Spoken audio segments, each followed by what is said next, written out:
All right. Well, thanks again for joining us, everyone. I also wanted to say a special hello to everybody watching on the live stream, especially a special individual, Quentin. Hello, and thank you for joining us, as well as Quinn.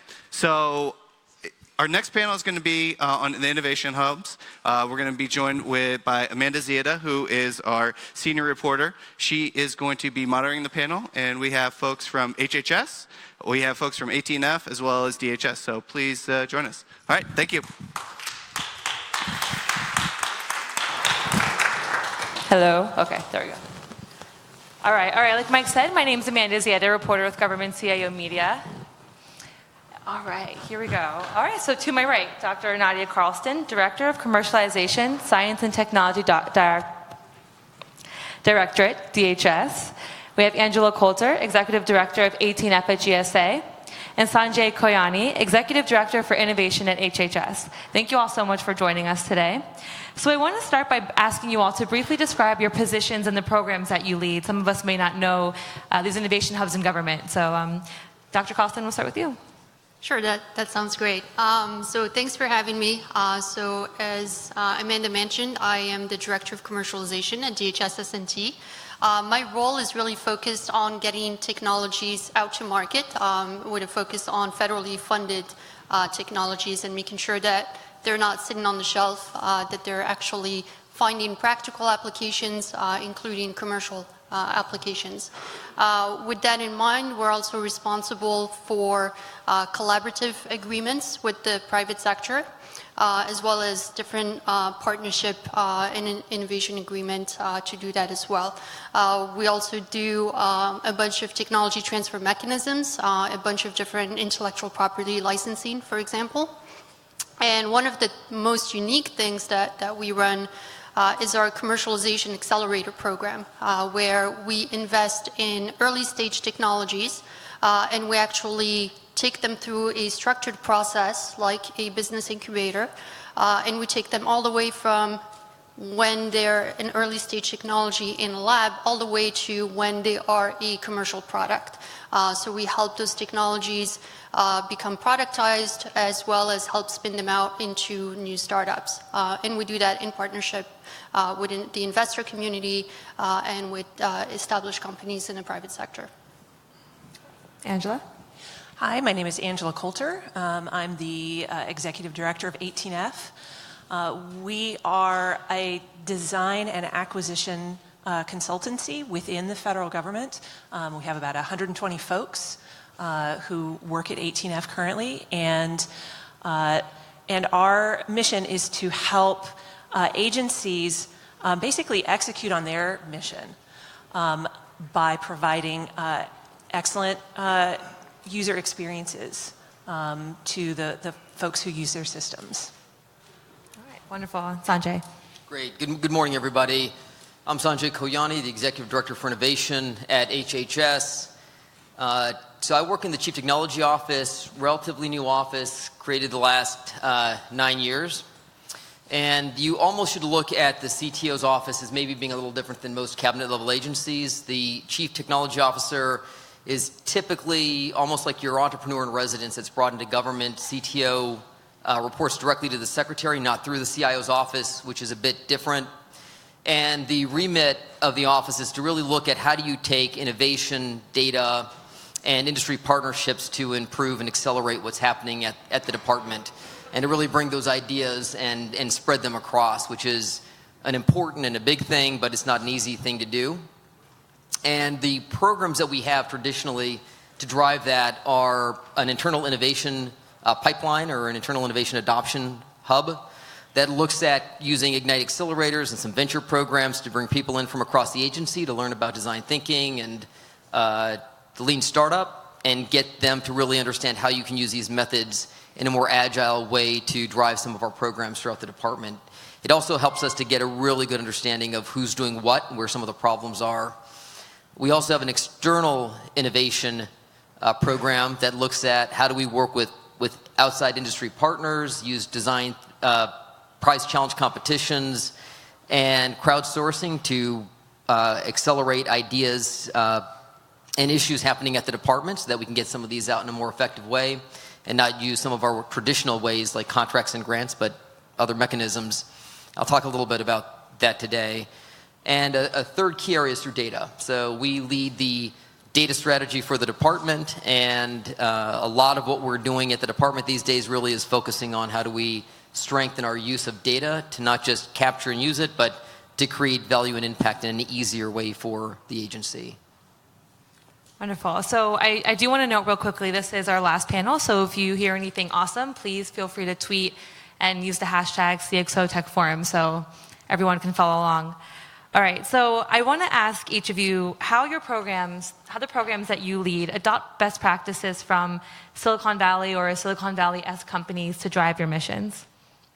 Nadia? So this is a bit hard to answer for us because really we are focusing on startup creation.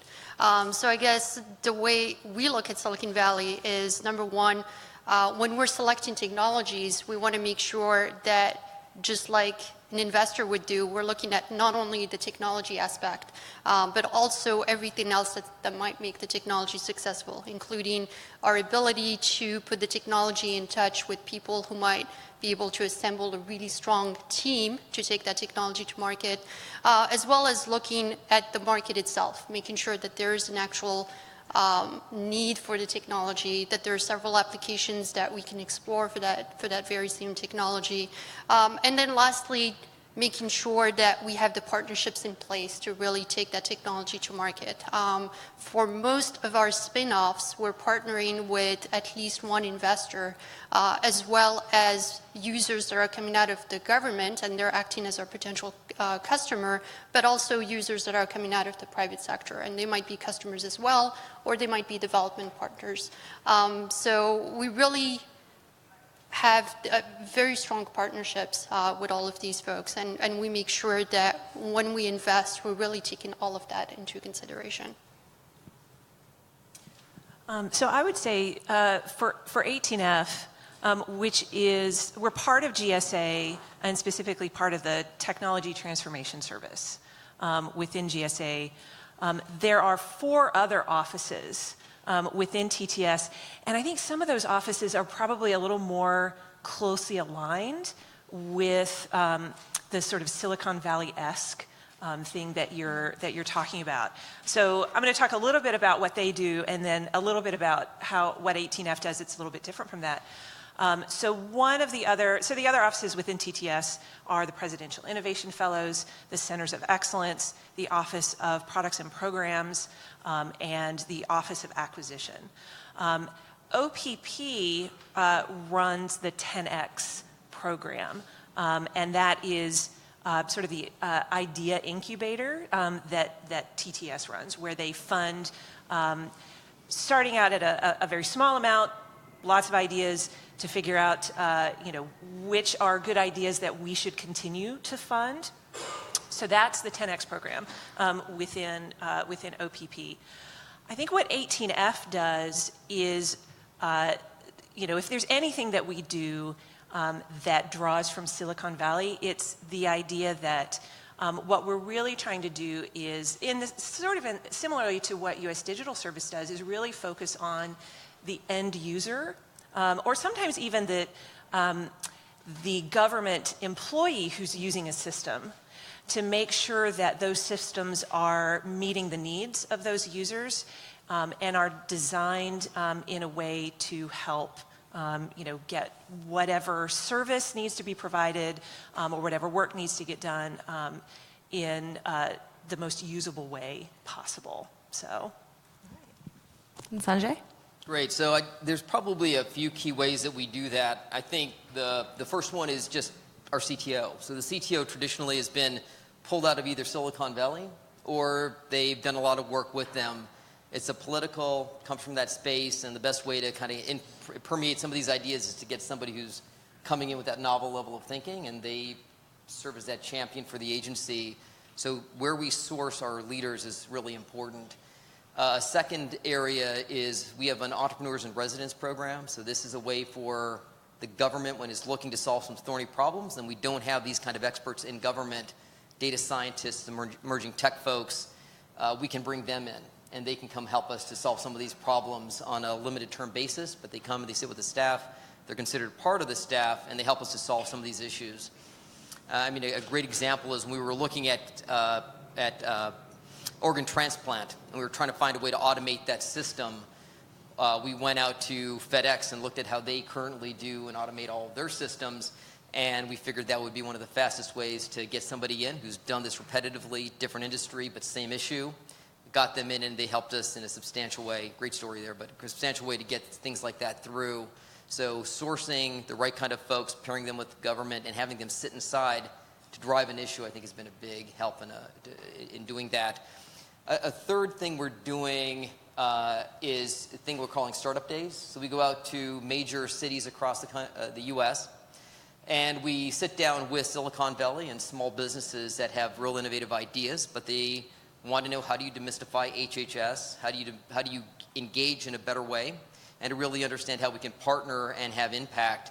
And so we do these almost like pitches. They tell us what their needs are. We tell them what our needs are. We bring executives from FDA and CMS, because in a lot of cases, these companies, they want to know, one, if I create something and it's a medical device, how do I get it through FDA? And it's better for them to understand the pathway on the front end than on the back end. So we help to demystify that. Also, will CMS pay for it as the largest healthcare provider? They want to know, is this something that will actually get paid for if we bring it to market?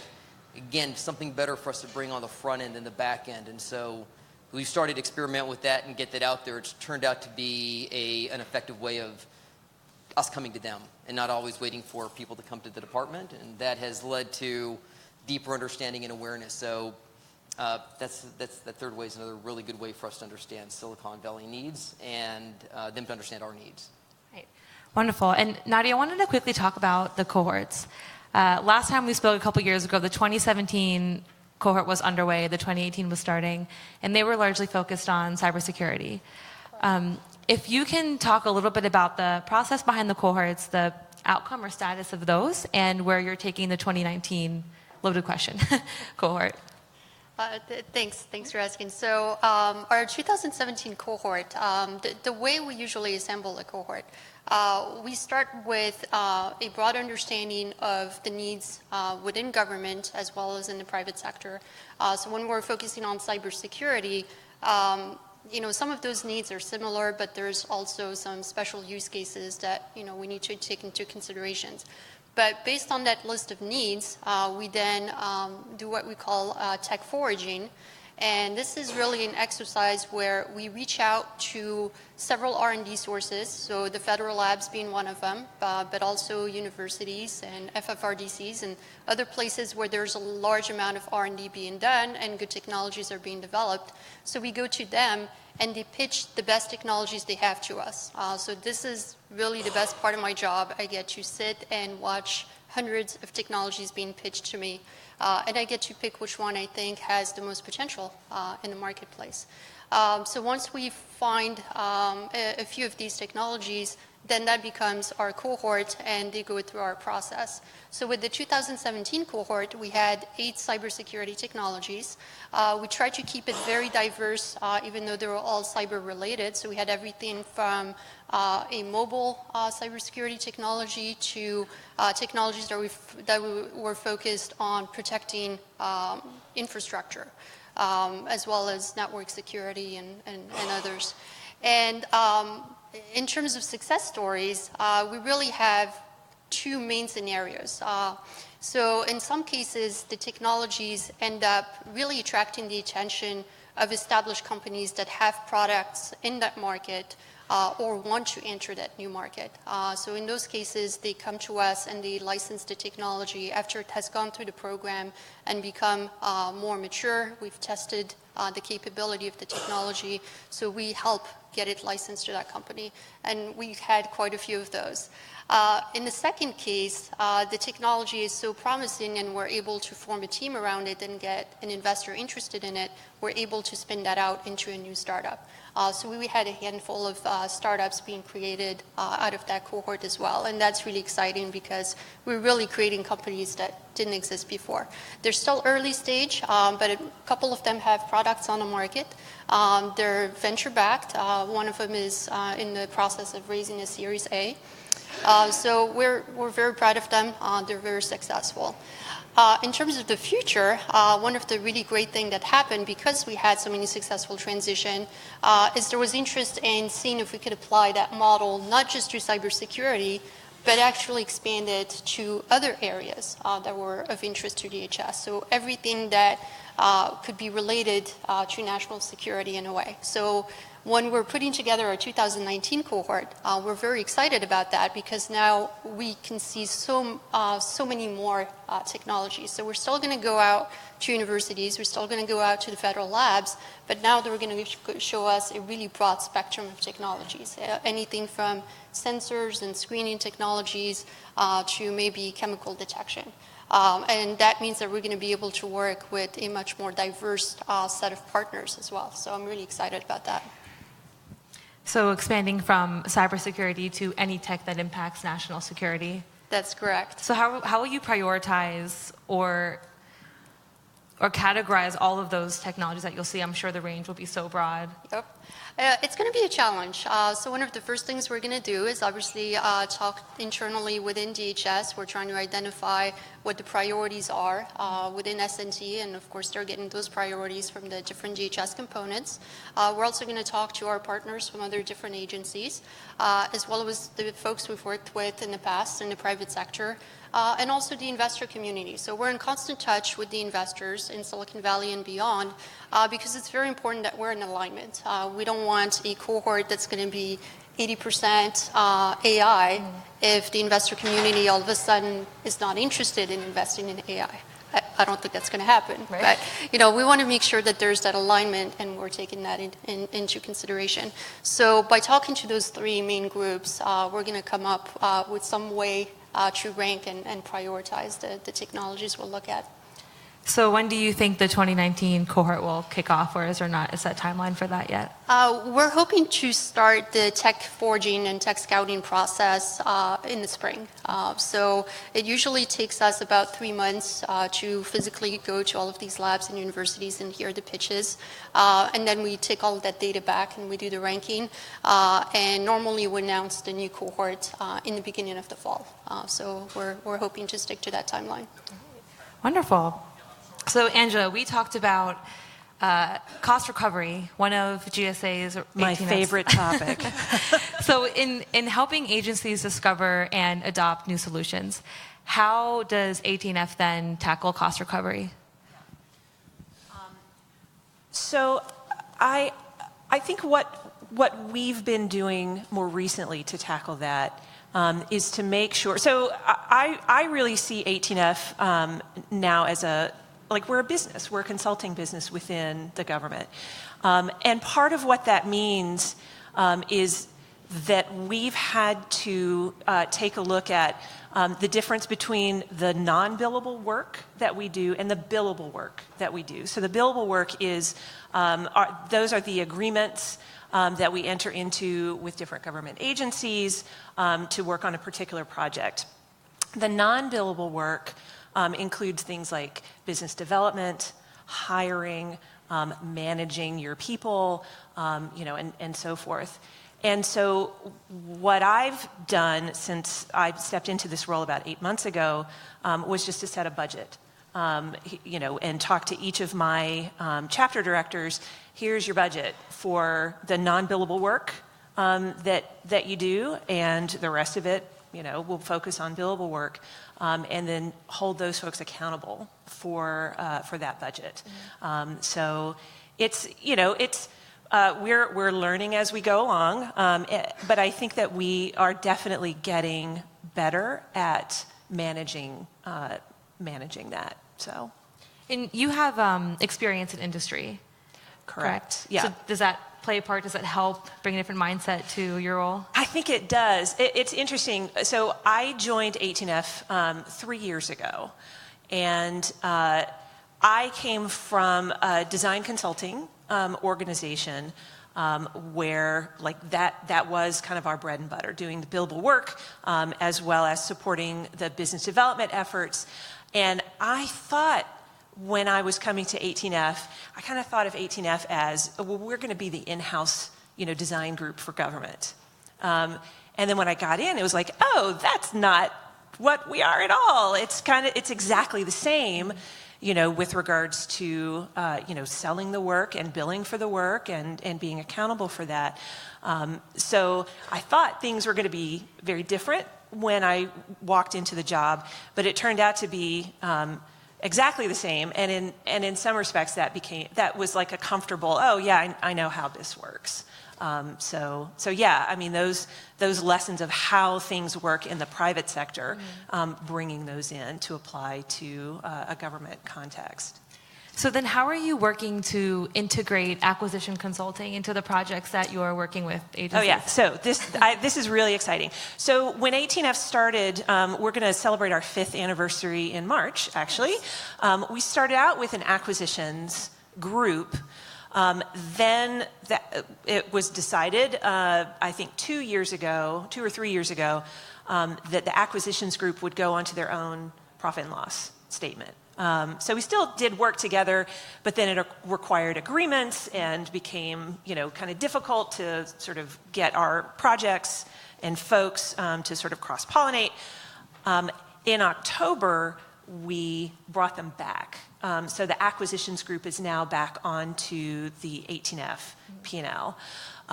So what that means for us is now we're not only, with the projects that we do, we're not only doing a discovery process, we're not only doing prototyping.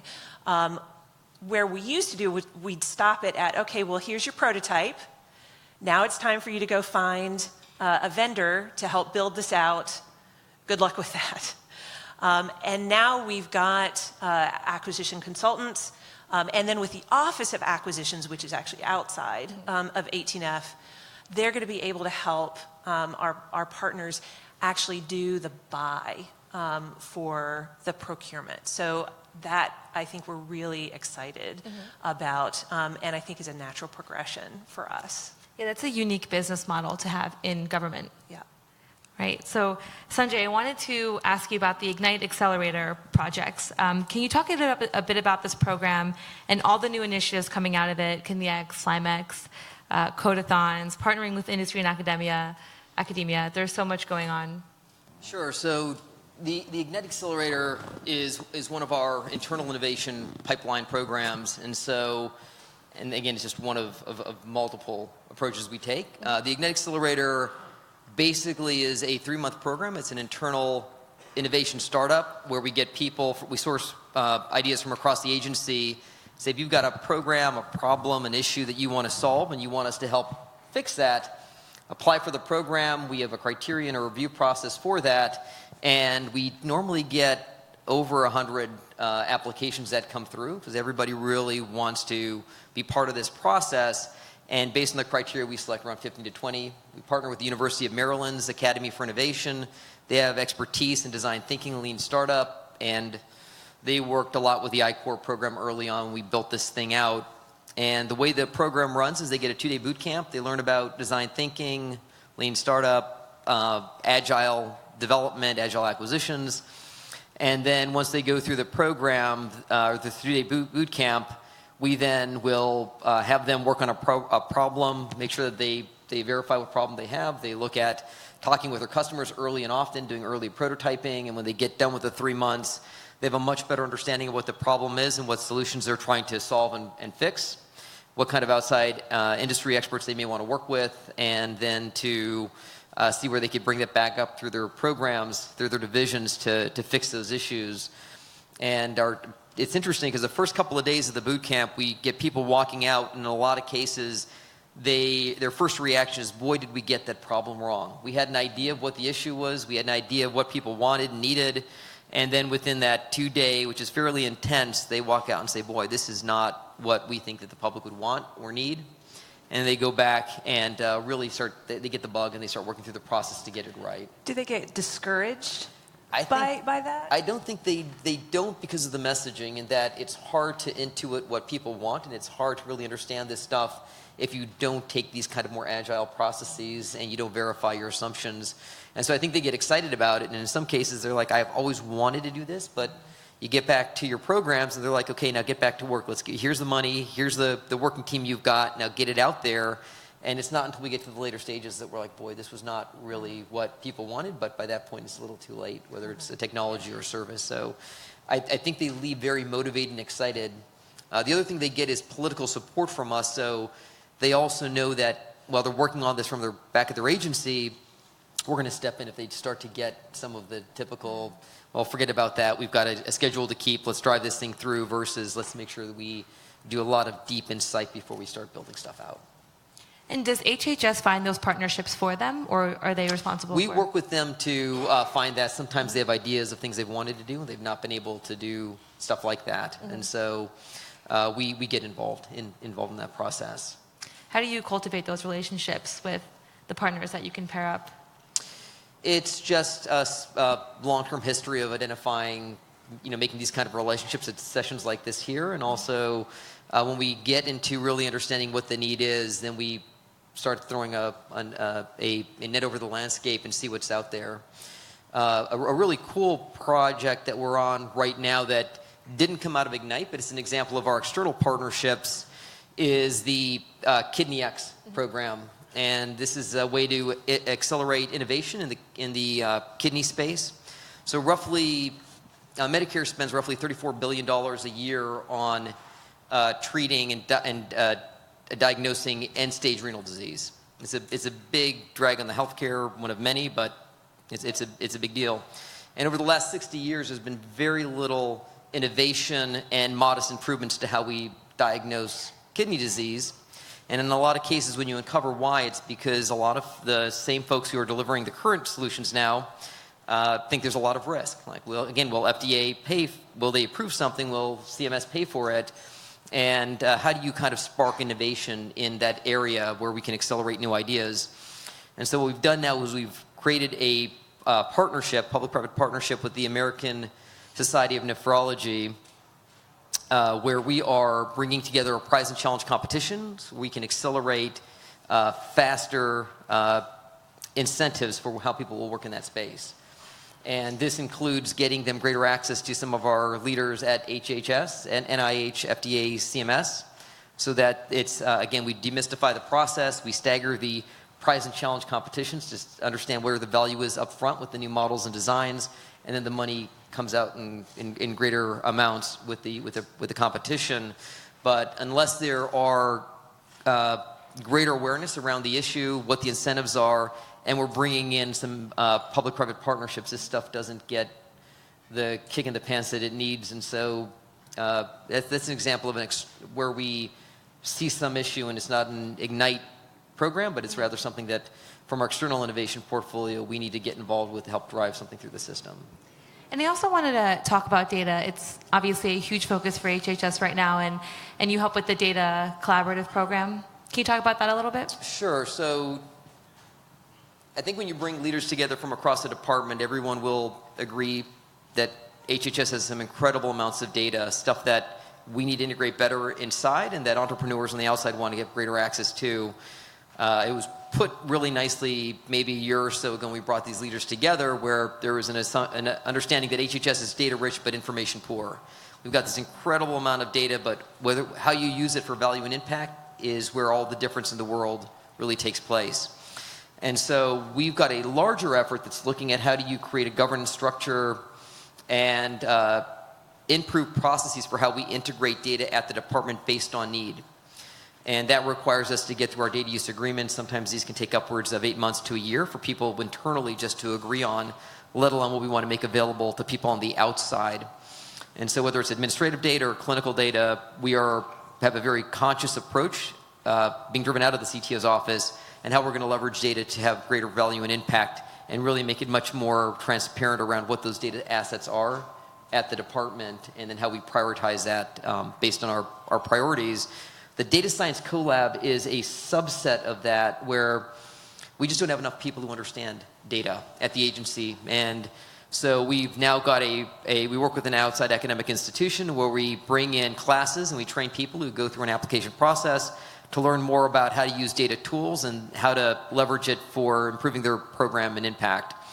This is in education, hands-on learning, and our goal would be that we have more people who not only understand it internally and can apply it to their programs, but also they can look at how we're writing contracts, how we're bringing in outside vendors so that we can do this in a much smarter way.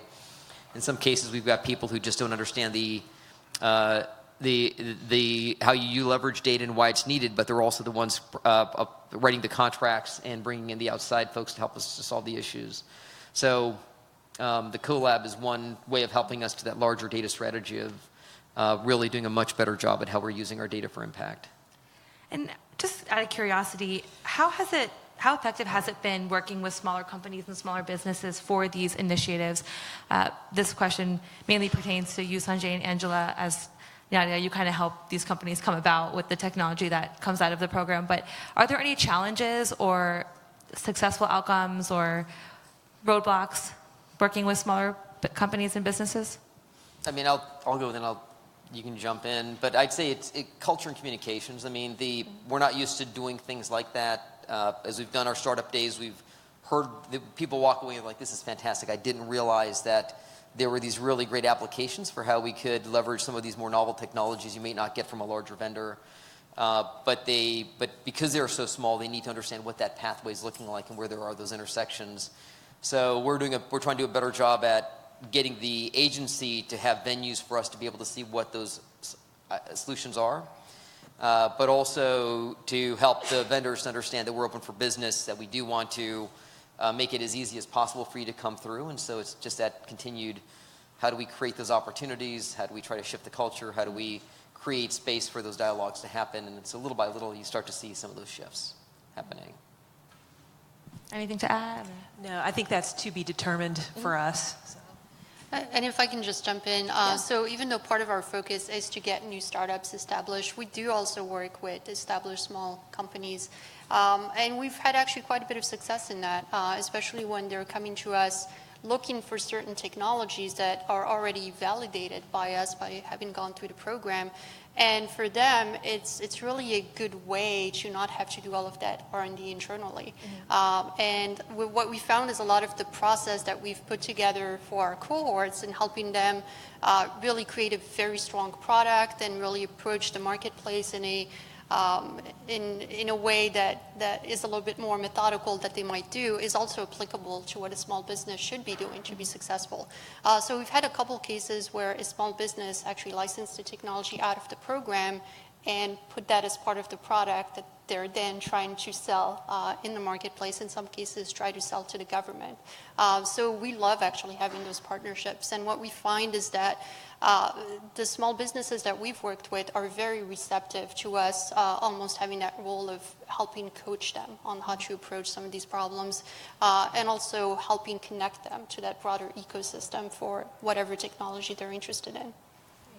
Wonderful. So I wanted to give an opportunity for audience Q&A. Does anybody have a question over here? Thank you for sharing. I was going to ask, for those of you who are working with the small companies, are there any instances that you see sometimes where, because of the number of small companies, and especially Nadia, when you mentioned looking at the technologies there, that you see a part of one solution here and a part of another one over here between two different companies, that you see it because of the view that you're looking at it, that if they work together would offer perhaps a more comprehensive solution to what you're looking for? Do you run across instances like that? And if so, how do you handle introducing them? Yes, so absolutely. That's a great question. One of the roles that we play, that's almost a byproduct of what we do, but it's become really important, is connecting people. So not just different small businesses, but also different universities, different labs. Sometimes when I'm doing my tech scouting, I hear one pitch and I'm like, I heard something very similar, or at least very complementary 2 days ago. You guys should talk. So we have a very, very important role in making sure that people are connected to, number one, reduce duplication of effort, where the government spends a lot of money in R&D. Anytime we can reduce duplication is a good thing.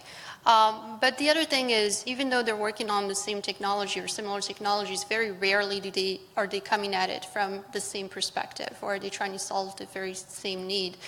So in those cases, we absolutely do connect people. So if we know of a startup that's working in that space, we'll introduce them to the university researcher. Or if it's two different companies, we'll put them in touch and we'll say, hey, you guys should at least talk to each other. We really like having that connector role, and I think it's been very helpful for us, and it's been helpful for people who work with us as well.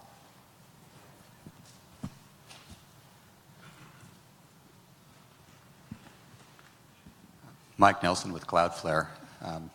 We're sort of a small and medium-sized business now. We're about 1,000 people doing cybersecurity around the world.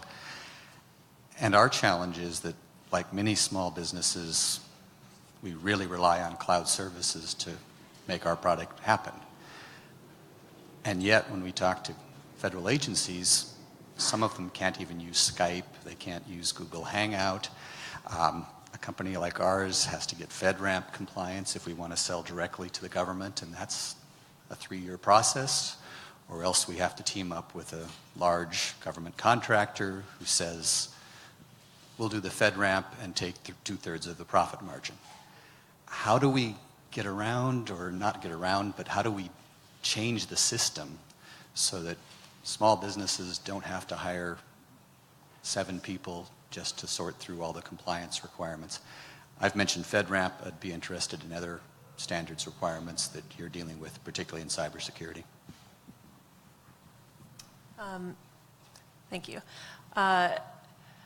So you're right. We experienced that at 18F and experience it when we work with agency partners. We use things like GitHub and Slack and Google Docs.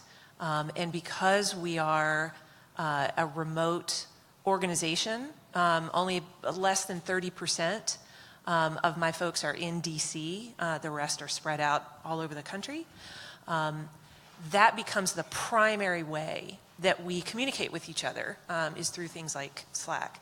But when we go in and work with other agencies, sometimes their IT department has not approved Slack for use, or Google Docs, or whatnot. What we try to do is kind of model that behavior, to be able to say, okay, well, we're doing this.